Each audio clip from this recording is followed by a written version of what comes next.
am of the opinion that customers can be great. Like sometimes you get a customer that you and all your coworkers really like, and that actually makes your day better. Hey baby, it's just me, Tony. How you doing, Tony? How you doing? Good to see you, Tony. Good to see you. What's going on up here? Tony's here. Tony's here. Hey, Tony, how you doing? Good to see you. Tony's good to see you. Hey, what's going on up here? Tony's here. Hey, Tony, I haven't seen him forever, Tony. Tony. Unfortunately, customers are not always like this, which is why I brought you all here today to share with you a story. Come on, come here. Here's a blankie. Here's a snack. Cuddle up. Here's this, if you want it. Okay. From Bitey Max 22. My first job in high school, working at an ice cream parlor. We had 3 sizes, 2 scoops, 1 scoops, and child size. Why wasn't it just large, medium, and small? Don't ask me. One day, a guy that had to be well into his 80s slowly walks in. It was early afternoon before the typical rush at night, so he was able to walk right up to the counter and stare at our board of flavors, toppings, etc. You can see on his face that he's getting irate for some reason. He's pacing quicker here and there. You can see his mouth open to talk, but he doesn't. Finally, he speaks. I want your smallest ice cream, but it's absolutely demeaning I have to order a child size. I'm a grown man. I have children and grandchildren of my own. Wah, wah, wah. This goes on, and I'm unable to get a word in edgewise. I cannot understand why people are like this. Like, did you want help? Or did you just want to poo-poo all over the place with your poo-poo words? He keeps going, and finally I interrupt. How about this? I just give you the smallest size we have, call it a small, and charge you for the cheapest ice cream. For some reason, this answer wasn't acceptable. He goes back into his rant about being a grown man, and is now screaming at me about how insulted he was. I again reiterate, I can just give you a small ice cream, but no, anything beneath an institutional change was not gonna stop this guy. This is like going to a doctor, being like, help me!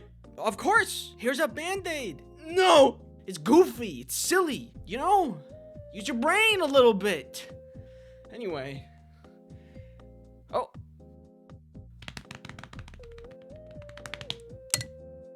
Perfect. Let me tell you about the sponsor of this video. What? No! War Thunder! War Thunder is a pew-pew game full of all kinds of boom boom and bang pow. War Thunder is a free-to-play multiplayer action game full of all sorts of things, like planes and ships and tanks and grass and trees and water and clouds and sand and dirt. And War Thunder has a ton of unique vehicles, both renowned and prototype for you to play with, all with their own feeling and playstyle. This one feels sticky. War Thunder includes vehicles from 10 nations. USSR, USA, Germany, Great Britain, Japan, China, France, Italy, Sweden, and Israel. Make use of tons of customizations like camouflages for your vehicle to make your vehicle truly represent you.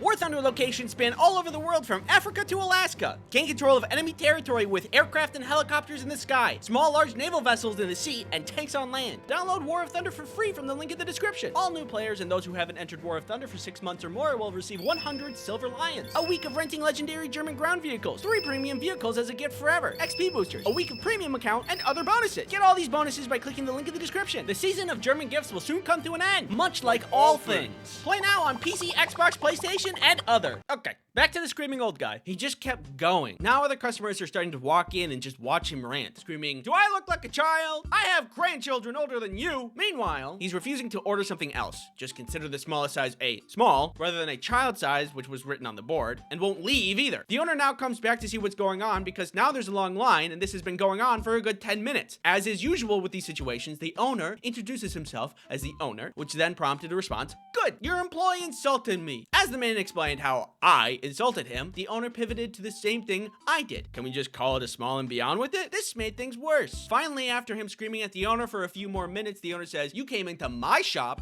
don't like the name for my ice cream sizes, berated one of my employees, and are now berating me. Please stop using the phrase disrespected because you're the only one being disrespectful. Usually in internet stories, this is when the writer puts, and everybody clapped, but nobody did. The situation was way too awkward for them to even acknowledge they were paying attention. What if somebody did clap? Woo! Sorry. The old man went to talk and the owner cut him off and just said, let me be frank. Tell me what will make you happy and I'll do it. The old man stood for a few seconds and just angrily said, I'm never coming back here again, and walked out the door. This is funny because this guy played himself twice. Once because he wasted his own time because he just didn't accept help, and then also because he didn't get any ice cream. And that was the one goal that he had. It's the one goal anybody has when they go to get ice cream. And he didn't do it. And it's really easy. Watch.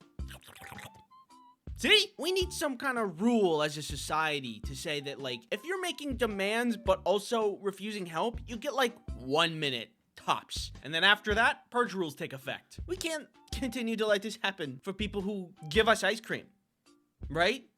That's crazy, right?